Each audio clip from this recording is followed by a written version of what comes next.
And friends, and welcome to our POSSE EDU webinar. I'm Dr. Gene Sokolowski, POSSE EDU president, and our topic is how Holocaust education silences the Poles.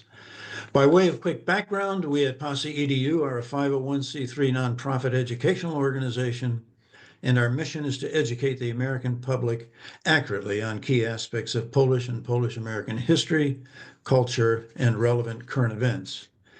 Our guest is Mr. Jan Peczkis, whom many of you know for his insightful analyses of over 1,800 works by Jewish and non-Jewish authors on historical as well as contemporary Polish-Jewish interrelations. Jan's analyses of the Holocaust literature in particular reveal significant falsifications, misrepresentations, and material omissions about Poland and the Poles, which largely explains why Polish-Jewish relations remain problematic. So Jan, welcome, and thank you for being our webinar's guest speaker.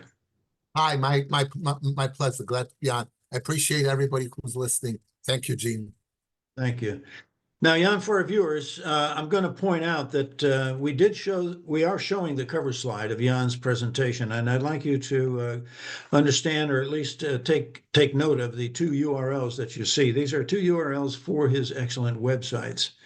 The first website is a comprehensive online database titled Jews and Poles Database. Jan's viewed reviews are fully searchable by keyword phrase identifiers as well as by author, book title, and year of publication.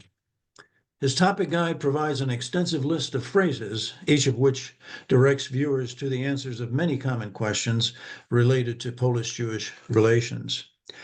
And on his second site, which is titled Justice for Polish Victims of the Second World War, Jan provides comprehensive information on this topic under various categories, and the website does so in a visually oriented format. So to start off, our webinar procedure will be as follows. First, we'll show Jan's slide. I'd like you to look at that, at least the title, for a few seconds. And then while the slide is shown, I'll present a question for that slide. And then third, Jan will answer the question by discussing his slide in detail. So with that, we'll go ahead and proceed to the first slide. Jan, you've examined prominent newspapers and compared how often they mention the genocides of Roma, or Gypsies, Ukrainians, Armenians, and Jews. What do you find in your examination of these newspapers? I see nothing less than a staggering imbalance in favor of the Jews Holocaust. It's incredible. What I did is I took the ProQuest newsstand database. That's a computer search of can search for every keyword in the newspapers for a 10-year period. And I tried various keyword combinations like Roma genocide, Romani genocide, Sinti genocide, Gypsy genocide, Gypsies genocide, exact phrase. And that was under the Gypsies, added them all up. For the Ukrainian genocide, I used the exact phrase Great Famine or and Ukraine, or separately the Holodomor and put it under Ukrainians. For the Armenians, I just used the exact phrase Armenian genocide. For the Holocaust, I just used the word Holocaust and added it to all the entries for the Shoah, and these are the results. You see that the Jews Holocaust is mentioned more than 11 times more in Canadian newspapers than the other three genocides put together. In American newspapers, it's 13 times more common than other genocides. And in the British newspapers, it's a staggering 36 times more common than the all three other genocides. And remember, this is not history. Newspapers are generally not about history. Newspapers are current events. So you see that the Jews Holocaust is always gets all the attention. It is always a current event. It is not the past. It's like everlasting present that gets repeated over and over and over again and in great profusion. Now you look at the Armenians. We can consider that the Armenians have done a lot of activism to try to promote their genocide. And what do they get for it? Very little.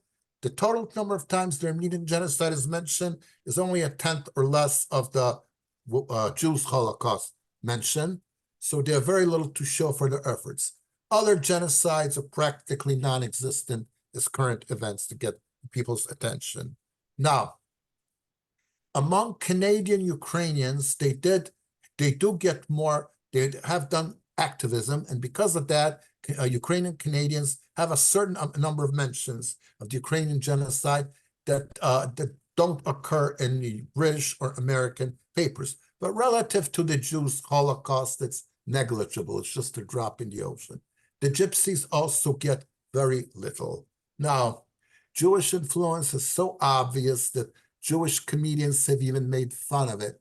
Like, for the Jews are only 2/10 of the world population, and look how much attention they get as a current event constantly over a prolonged period of time, just in newspapers. The Jewish comedian satirist Tova Reich, in her book, My Holocaust, referred to the landfills of verbiage they Jews generate. Okay, so this is so obvious that Jews can even make fun of it. Safe, because it's so obvious and it's so egregious, and we all suffer from it. Jews get all the attention. Everybody else, all other genocides are marginalized. And what happens in newspapers, of course, shows what happens in society, and it transfers to the educational system too, where Jewish dominance is very great also. Okay, next. Your slide shows here there are 3 so-called poster girls who are associated with the genocide of their respective victim group. One is Jewish, one is Armenian, and one is Polish. Now, when you examined how often Google, which of course is the largest online search engine, mentions them, what were your findings? Okay, again, this is a absolutely staggering imbalance.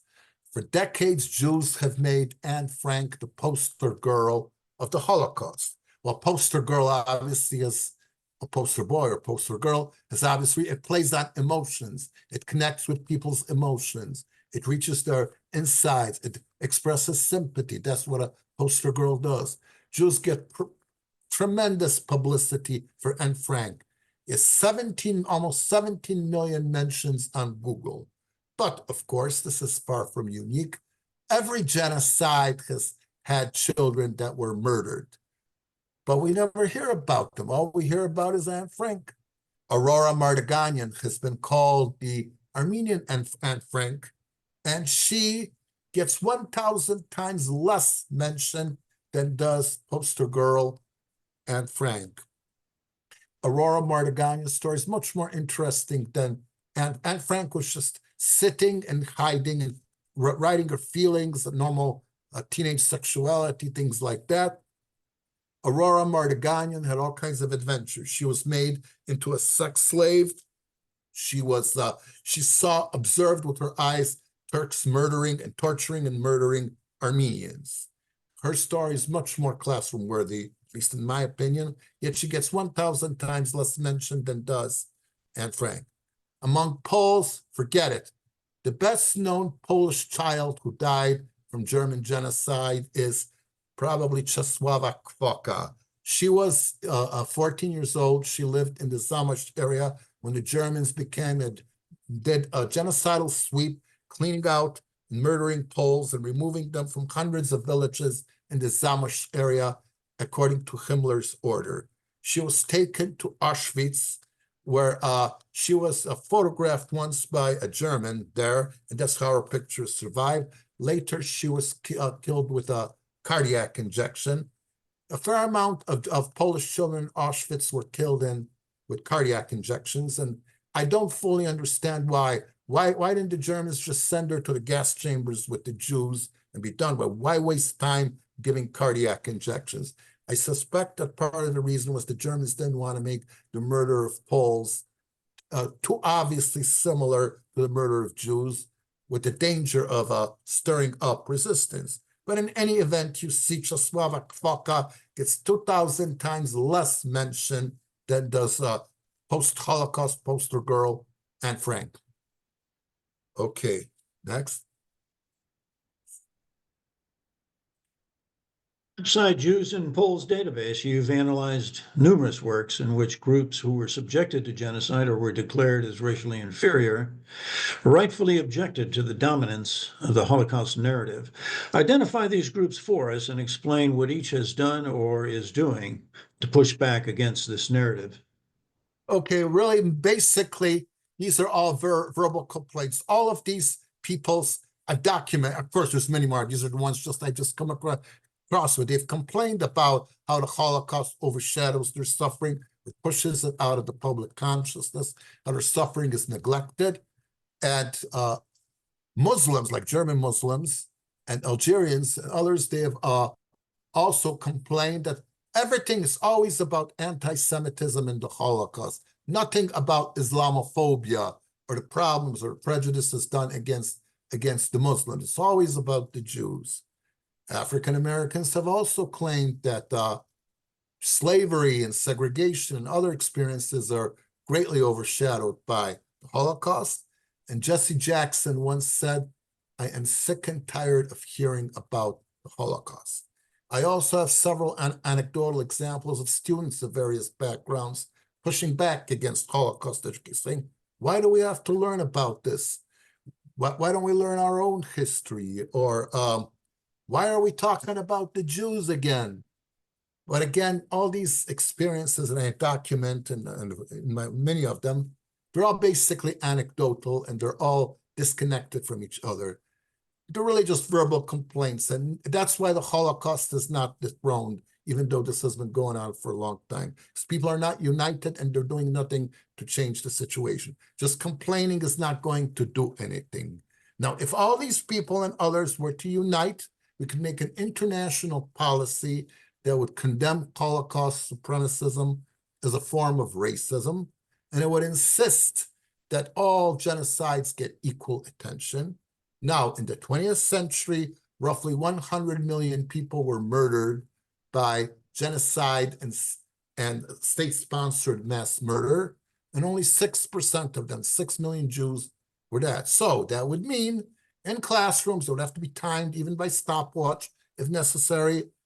Jews get 6% of the attention when genocides are discussed, whereas the Goys, 94%, get 94% of the attention. That's the only fair way that this could work. Pure talk and complaining is not going to do anything. It has to be solid international activism to rip out Holocaust supremacism, get the Holocaust off the throne, and do genocide justice to all people. Genocide, recognition, equality, now. Next. Now, there are about 21 states that require Holocaust education in one form or another, but few, if any of them, require other genocides to be included as part of that education. These Holocaust education laws are not the result of conscientious state legislators who have taken the initiative to write them. Describe for us the behind-the-scenes actions taken and the resources that are applied to make these laws happen. Okay, the book describes how it happens. More and more states are required the Holocaust to be taught, and this has accelerated in recent years. Okay, and they describe what happens. The recent proliferation and pace of passage of such bills can also be attributed to support from institutions such as museums, universities, and community groups. Okay, stop right there. You see, major institutions are promoting the Holocaust. I never heard of universities or museums or community groups arguing that more of the Polish genocide should be taught. So what looks like what happened, the Jewish influence is such, it's captured these major institutions. Now this is how I believe it works. I don't believe in conspiracy theories. I don't believe the Jews have secret control over the government or the Jews control the press. No, that's not what I believe. What happens probably is that Jews are very intelligent. They rise to positions of dominance and positions of authority and positions of influence. And what they are good at is influencing Gentiles to give them what they want. So for every Jew, there's a cadre of several Gentiles, call them Judeo-compliant. You want to be derogatory, call them Sabbath goys, will do exactly what the Jew wants. So our major institutions, such as museums, universities, community groups, they're not mostly Jewish, but there's enough Judeo-compliant Gentiles in these institutions that they'll do what the Jews want and they'll push for the promotion of the Holocaust. Then, of course, it is with increased funding, hiring lobbyists. Everybody heard of the Israeli lobby. There is no Polish lobby that I know of, and moderation of goals. Now, several respondents mentioned the support of the United States Holocaust Memorial Museum. So you see, United States Holocaust Museum itself is an emblem of Jewish power and privilege because the Jews got it built in Washington, D.C. When it was first proposed, American Jew Henry Kissinger, very brilliant man, he's a diplomat, so he knows how people feel, he knows how different people feel. He expressed concern that Jews building a Holocaust museum in the nation's capital, Washington, D.C., is too high a profile for Jews, and it may backfire and cause anti-Semitism. That didn't happen. And so now the Jews have a stronghold.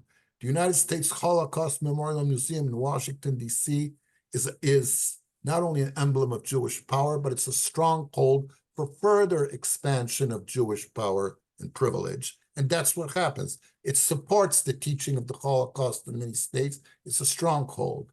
And of course, so do universities and museums such as the Oregon Jewish Museum and Jewish in other communities as vital to the passage of these bills. So the Jews have a huge juggernaut, a huge superstructure of compliant Gentiles that will give them what they want, enables Jews to keep increasing their power and influence, and marginalizing other genocides.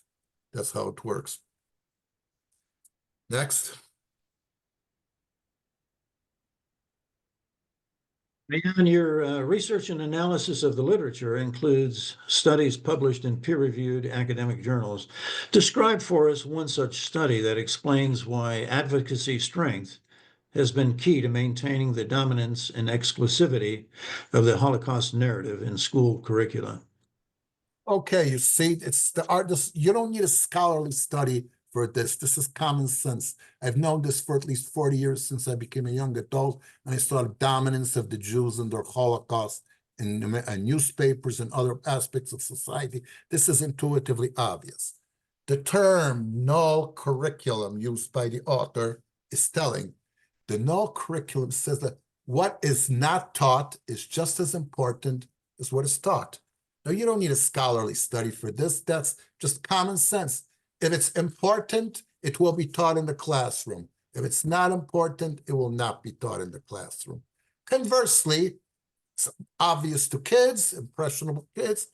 If it's in the classroom, it must be important.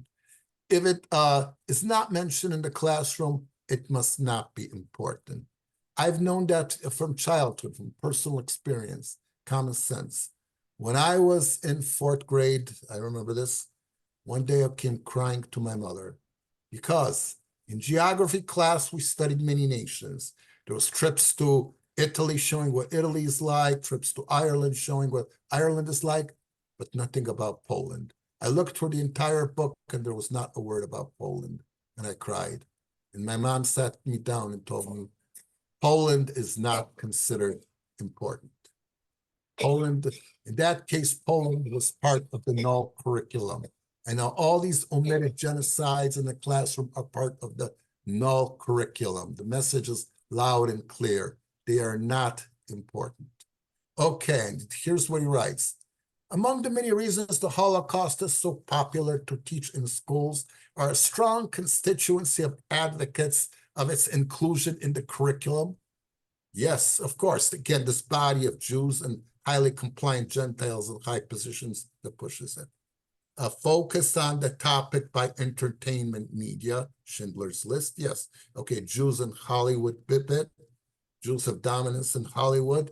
They use it to push Holocaust films that capture the public imagination of Schindler's List. And this in turn causes further political pressure to include the Holocaust and not other genocides in schools. And here we go again. And the opening of the United States Holocaust Memorial Museum. Again, it's a stronghold of Jewish power and privilege. which the Jews used to further expand their power and privilege at the expense of other people. Okay, and then so where does this leave us? Pretty much nowhere. Most other genocides do not have a critical mass, as the Holocaust does, that advocates for the inclusion of such information in the classroom. Yes, so it's a might makes right situation, which the Jews enjoy, the Jews get. Jews have the power to force the Holocaust into our schools and to push other genocides out. And so they do it because they can do it. Might makes right. Nobody can stop them. Now, this can be very dangerous in the long term. Remember our history. In Weimar Germany, Jews rose to many positions of power and privilege and began to infringe on the German people and even to dominate the German people in some ways. Of course, the Germans began to resent it. Hitler came to power. The first thing he did was he used his own version of might makes right. If one side can use might makes right, and so can the other. He used his own version of might makes right, removed all the Jews from their positions of power and privilege, and then soon it went downhill after that. We all know what happened. It did not end well for the Jews. So Jews, American Jews, should not assume that just because might makes right and they can expand their power and privilege at the expense of other people, they can continue stepping on other people, taking away their rights, and dominating the classroom, ways like that, and that might makes right. And because might makes right now works for the Jews, and it has for a very long time, it will always remain that way. It will remain that way forever. One day the wheel may turn, and it may not. Might makes right may disfavor the Jews. Think about it. Now, at the bottom it says, most of the victims of other genocides perpetrated in the 20th century have, at best, a minuscule contingent speaking on their behalf. Yet the lack of an advocacy group should not assign the history of any genocide to the equivalent of educational oblivion. Amen and amen. It should not be a matter of might makes right. All genocides should be built in, get equal recognition from the beginning, regardless of the political power or the political weakness of the group involved. It should not be a might makes right situation where the Jews can push all the other genocides into what he calls, Tata and the author calls, educational oblivion. It should all be done fairly and not according to politics and power. Next. And you examined a study in another peer-reviewed academic journal that further validates the dominance of the Holocaust narrative in school curricula. This study here, as you mentioned, develops the concept of the Null curriculum, which demonstrates, as you said, other genocides are consistently ignored. What is the adverse effect that the Null curriculum has had on non-Jewish genocides in public school curricula? Okay, well, first of all, let's look at what's written, what's built in. You have states of standards, and these show the standards have been pushing the Holocaust for over a generation. So it's here, the author of this study, Mr. Jonas, says Holocaust education is a taken for granted part of the curriculum, and other genocides are relegated to the Null curriculum. In other words, every year, administrators and teachers go on teaching the Holocaust and pretty much only the Holocaust because that's all they ever known. It's the self-perpetuation of inequities. Without even thinking about it, teachers and administrators just keep teaching the Holocaust because they've always done it that way. It's been over a generation. It's taken for granted part of the curriculum. It is a form of structural racism. It's built in without even thinking about it. The Jews are in the Holocaust are favored and other peoples are disfavored. Or you could call it institutionalized racism. It's institutionalized. It's built in. It exists without even looking at it. Now, what about the standards? The standards frame genocides as less important than the Holocaust, perpetuating the Null curriculum of genocide. Well, you have now standards mention the Holocaust, and the other genocides have mentioned, oh, those are just the other genocides. You have the Holocaust in a class, superior class all by itself, and all the other genocides, they're just merged together. They're just also rans. They're other genocides. The Poles, they're just another, at best, they're another genocide. The Ukrainians, they're at best just one of the other genocides. The Cambodians, the Armenians, many others, they're just the other genocides. It's built in. And then, of course, here we go again. If it's featured in the classroom, it's important. If it's not featured in the classroom, it must not be important.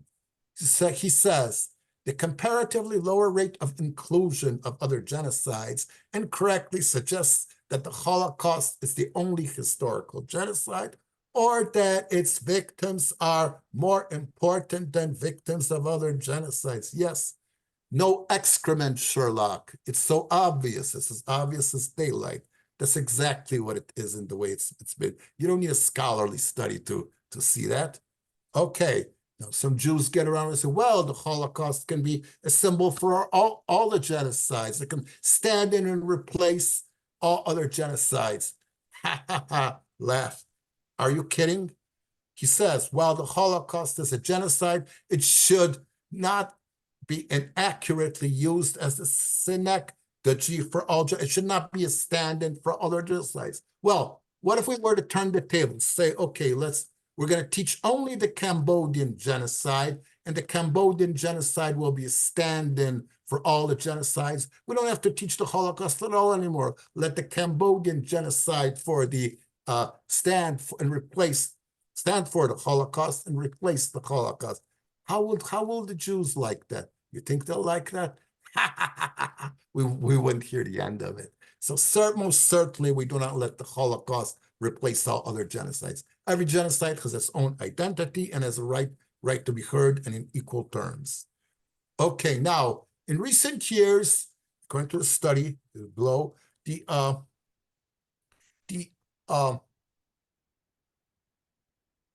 mandates, educational mandates do mention other genocides, but this is primarily lip service to other genocides.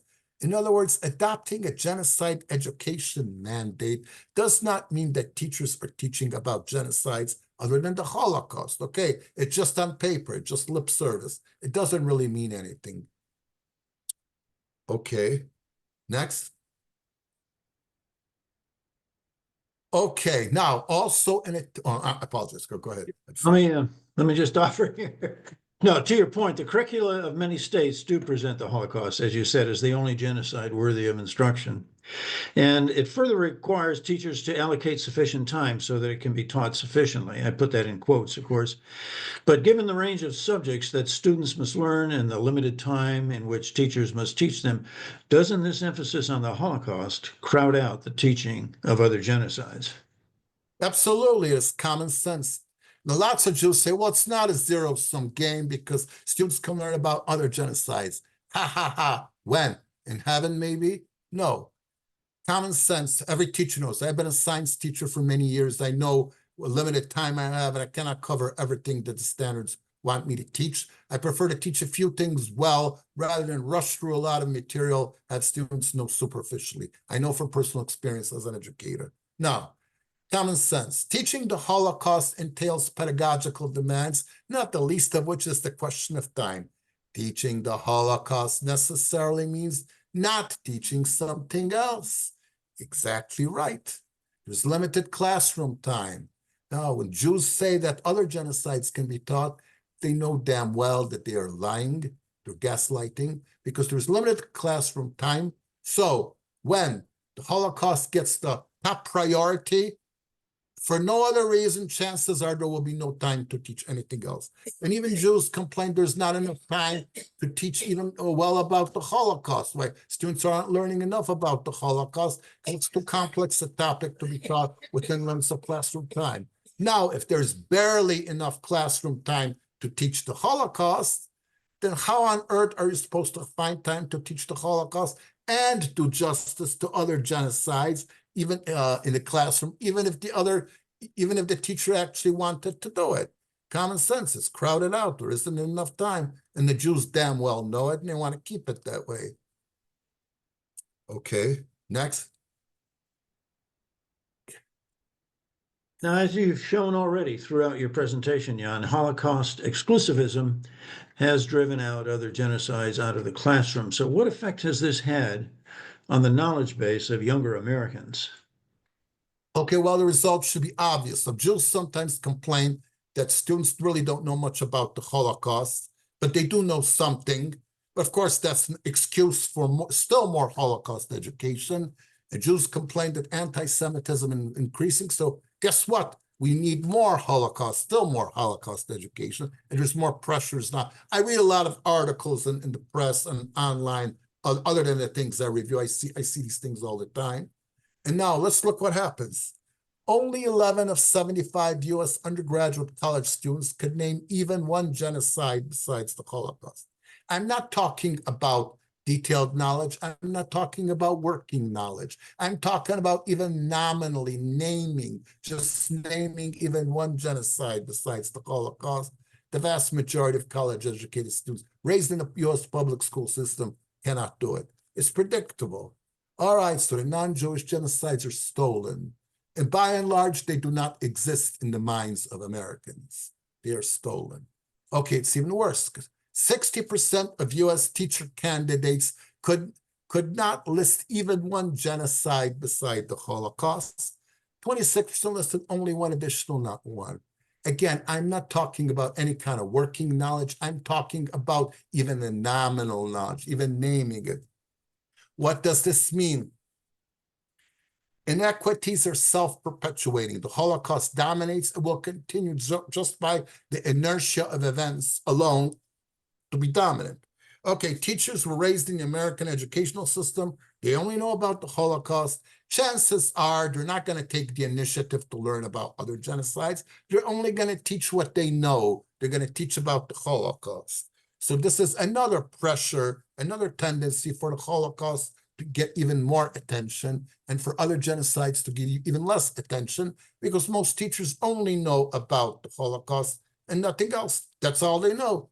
Just like a fish does not know that it is wet, so also teachers don't know, by and large, do not know that there were any other genocide, let alone any kind of useful detail about these other non-Jewish genocides. The non-Jewish genocides are stolen, their histories are stolen. Okay, next. Continuing on the theme of Holocaust dominance in the classroom, how does this reality violate American core principles, and how does this harm Polish Americans? Okay, very much way. Okay, winners and losers. It is a zero-sum game. Clearly, Jews are the winners, and they see to it that they stay that way. And Poles are clearly the losers. Other genocides are the losers. It is winners and losers. Now, in America, everybody is supposed to be equal. Really? The Jewish American child is born with the right to have his genocide featured in the classroom. The accident of birth, the Polish American child is born with no such right.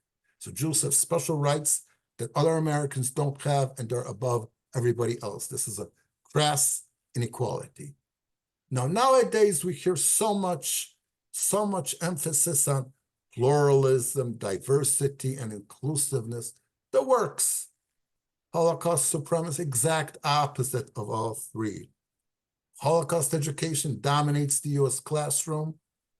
It's all about the Jews, by the Jews, all about the Jews, and for the selfish benefit of the Jews.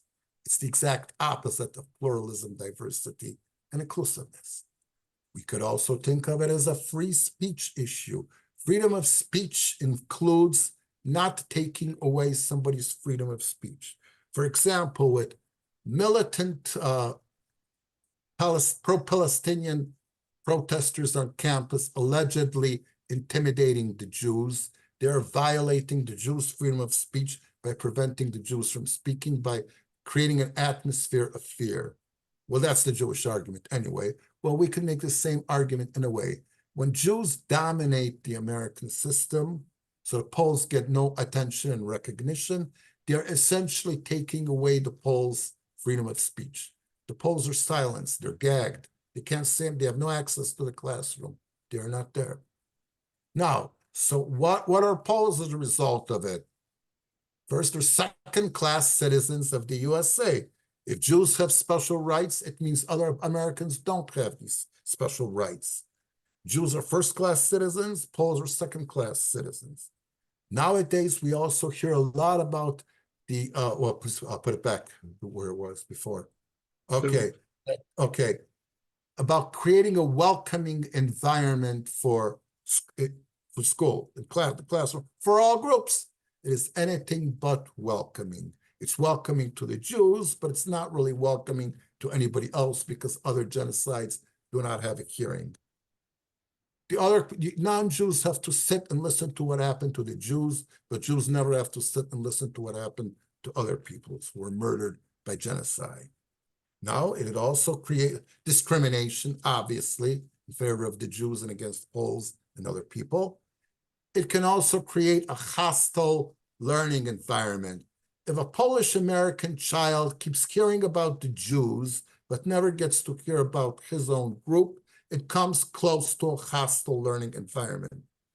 When you add the anti-Polish trash like Maus with its well-fed pigs under the German occupation, Poles as well-fed pigs under the German occupation, that is a really hostile learning environment for Polish. A vile abuse of and lies about the people that are being made in Holocaust education. Nowadays, we also hear a lot about the identities of various people needing to be validated, including people who suffered to be validated, especially in this day of identity politics and grievance politics, things like that.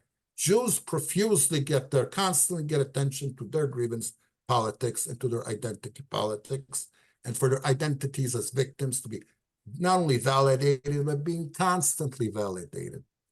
Polish Americans don't get their identities validated.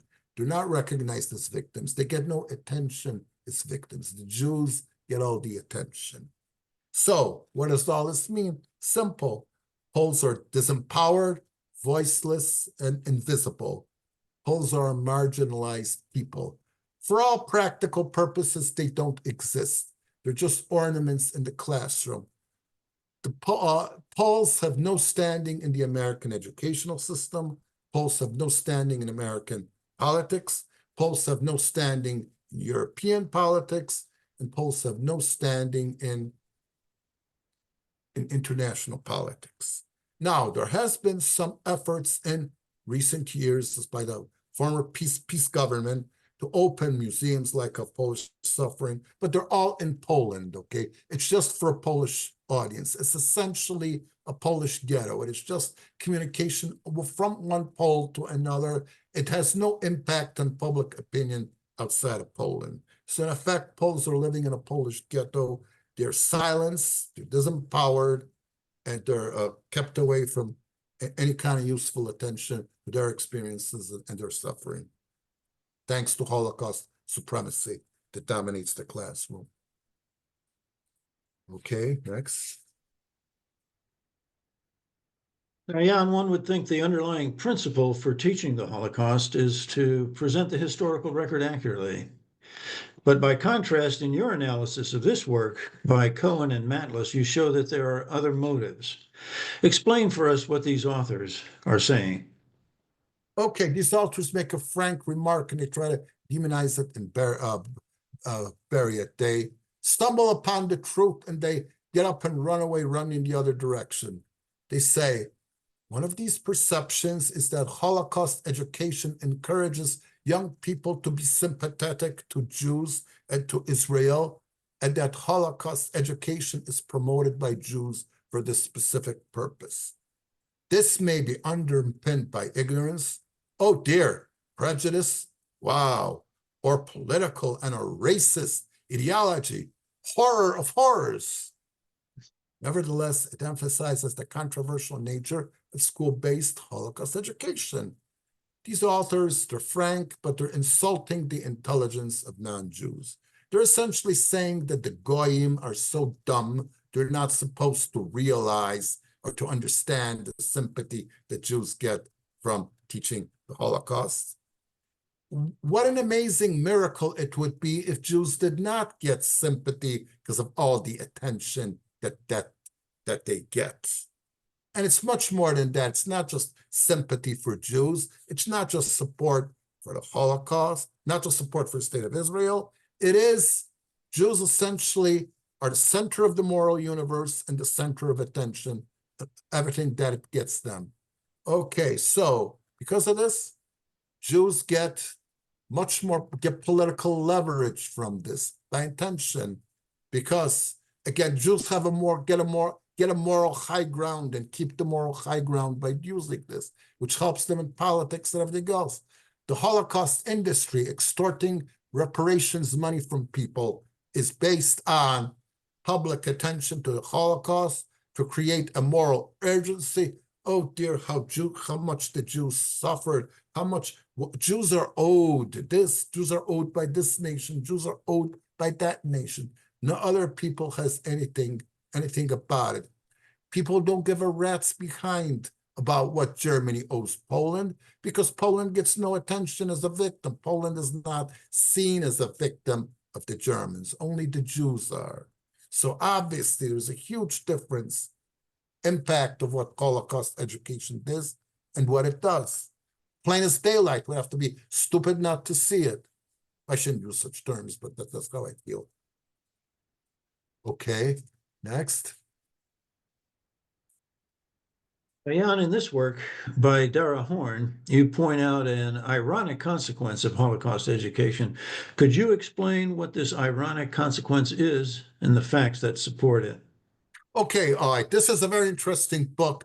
It's by a Jewish writer, Arthur Horn. She writes, "People love dead Jews." She complains that people think of Jews only as being dead, because of the Holocaust, but you don't appreciate the Jews living today. That's kind of ironic. That's what Holocaust education is supposed to do. It's supposed to make people love dead Jews and pay attention to dead Jews. Of course, the part about bothers her and many other Jews I've read, it does not translate to appreciation of today's Jews, at least not automatically.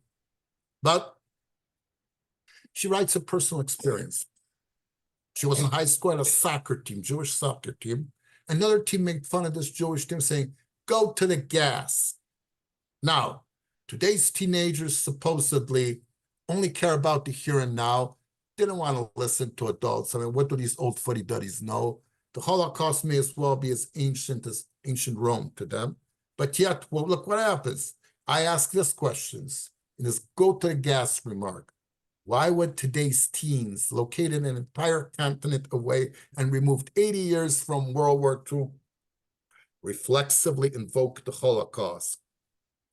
Is this not itself a testimony to the power of the Holocaust over the American public imagination? Yeah, of course. No other genocide enjoys this privilege. That's how it is. Okay, next. Okay, I also do a brief study on, I've read several books about Holocaust education being forced on Poland.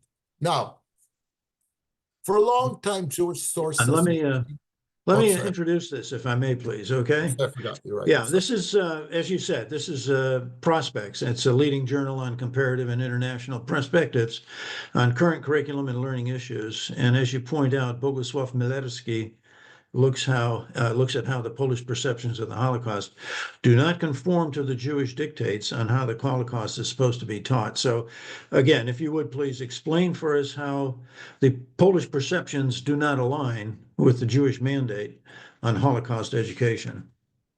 Okay, well, all right. First of all, many books repeat this line. It's a flat lie that under communist rule, Poland just mixed Poles and Jews up, forgot about the Jews, treated Poles and Jews just as exactly the same victims, and even Auschwitz, most of the victims were thought to be Poles. Again, that is a flat lie. I've read and reviewed several books written during the communist era, and they all, without exception, identify the Jews as separate victims from the Poles. They don't all automatically lump them together as one. They don't call them just, oh, they're all Polish citizens or they're all victims of fascism. It clearly identifies Jews as separate victims from the Poles, and because they were murdered, because they were Jews. So much for that lie. So the Jews have backtracked a little bit. you know, the idea you take 3 outrageous steps forward, so you can walk back 1 or 2 of them, and then keep that 1 outrageous steps. Now they complain about Holocaust education in Poland like this. The Holocaust was a subject of reflection, but it was not portrayed as something singular or unique, something that cannot be reduced to a historical event and educational topic. Oh my goodness, Holocaust supremacy again. Holocaust has to be singular and unique. Jews are made of better clay again than everybody else. It's got to be, Holocaust has to be unique. It can't be mixed, it can't even be juxtaposed with the Polish World War II experience. It must be a separate, totally separate from World War II, separate from Polish history, separate from European history, and even separate from world history. The Holocaust has a singularity far and above anything else, cosmic significance, far as above anything else. And I say phooey to that. Poland should absolutely refuse to let the Jews bully Poland, either to even teach the Holocaust, as long as how to teach it. No other nation has the right to force their genocide teaching on Poland, and neither do the Jews. Poles need to stand up for themselves and finally put an end to this Holocaust supremacist nonsense. Next. Now, finally, as our last slide, Jan, here you make a powerful point about the history of anti-Semitism. There are some realities about anti-Semitism that are deliberately excluded from the standard Holocaust narrative that claims unique victimhood and unparalleled suffering. Describe some of these realities for us and why they are forbidden. Okay, first of all, I've read a lot of books about the Holocaust, and I've and articles to it. Shelf fulls of books. Lots of books I've not reviewed because they all pretty much say the same thing. Generally, Holocaust books, they, instead of blaming Hitler, they primarily blame Christianity. They treat, just put it back. They, Not sure what happened. all right, they put the blame on Christianity.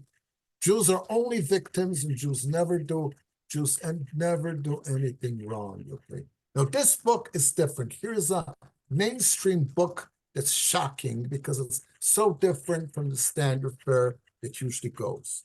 Here, one of the authors, Teaching the Holocaust, Sarah Rees Jones writes, so we need to explore the history of anti-Semitism. Yet in doing so, we need to avoid promoting the idea that anti-Semitism is inevitable. Okay, that's kind of what the Holocaust works through. Anti-Semitism is cumulative. It builds up from generation to generation, kind of like straws on a camel's back. It's cumulative.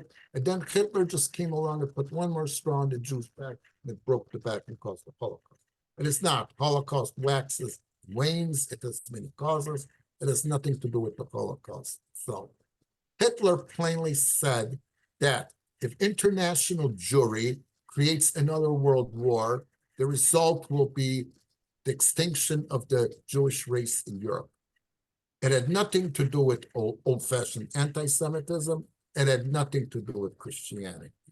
Okay, they avoid promoting that Jews only suffer. Jews also had centuries of pretty good treatment before they were persecuted. Usually it's actually a cycle. For a long time, Jews are prosperous, they're successful. Maybe they go too far, they offend their Gentile hosts, then there's pogroms and persecutions, and Jews get thrown out of nations. And that Christians only persecute. Yeah, that's what they do. Jews blame Christianity for the Holocaust, make it cumulative. And then these author Jones asks this radical statement. How far were Jews themselves responsible for anti-Semitism? Heresy. Jews are not supposed to be responsible for anti-Semitism. Jews are purely victims. Jews don't do anything wrong. Did Jews believe they were superior to Christians? Absolutely.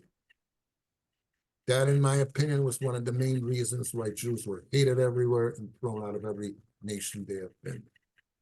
Was the fear and contempt mutual and mutually isolating? Absolutely. I've read this stuff, and the polemics between Jews and Christians were often hateful, and they went in both directions. Don't blame everything on Christianity, and especially don't blame Christianity on the Holocaust. Well, that's all I have. Polska siła, Polish power. Okay, let me stop share and let me just make the closing remarks and we'll go ahead and sign out. Well, ladies and gentlemen, as we come to a close on our webinar, we at POLSKU thank you for your interest in each of our webinars presented by Jan Pečkis. And Jan, thank you for sharing with us these important facts about, about the ways in which the dominance of a contrived Holocaust narrative has driven out Hitler's genocide of Poles and Roma in public school curricula. And with that, we thank our viewers for your interest, and we bid you all dobranoc and good night. Good night.